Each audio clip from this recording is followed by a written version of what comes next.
The NRA is the largest and most active firearms rights organization in the world, with 4 million members who represent 100 million Americans who own firearms. On behalf of those 100 million American gun owners, I am here to announce NRA's strong opposition to anti-freedom policies that disregard American citizens' right to self-defense.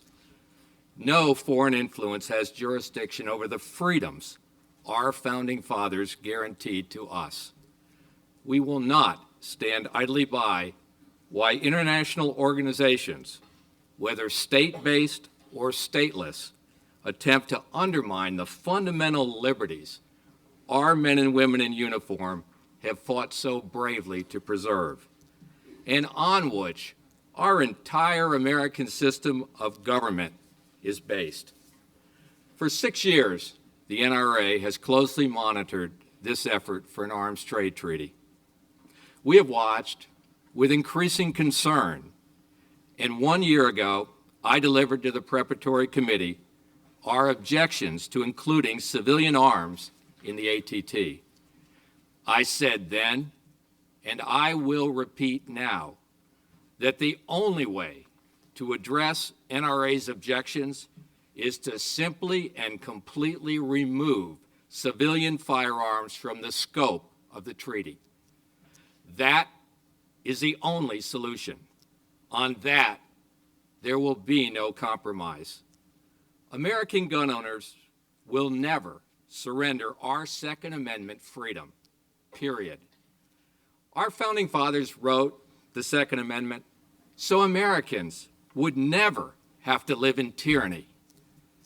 For any foreign entity to attempt to encroach on that great freedom is offensive to every American who has ever breathed our free air, who has ever used a firearm to fend off an evil attacker, whether a criminal breaking into their home or in defense of their family against a tyrant halfway around the world.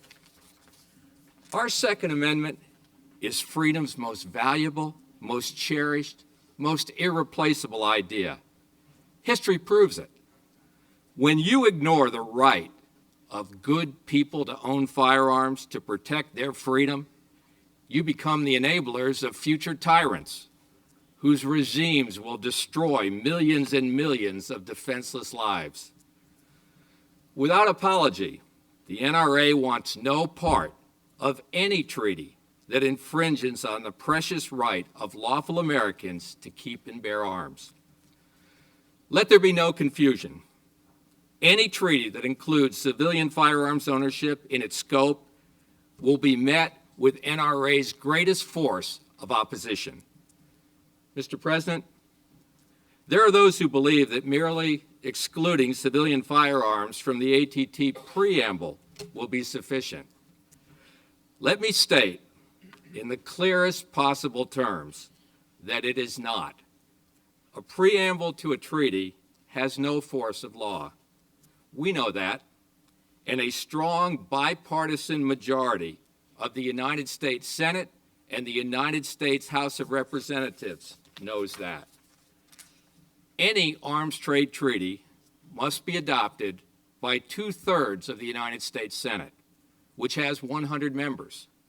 Already, 58 senators have objected to any treaty that includes civilian arms, and a majority of the United States House of Representatives also opposes such a treaty. The NRA represents hundreds of millions of Americans who will never surrender our fundamental firearms freedom to international standards, agreements, or consensus. America will always stand as a symbol of freedom and the overwhelming force of a free, armed citizenry to protect and preserve it.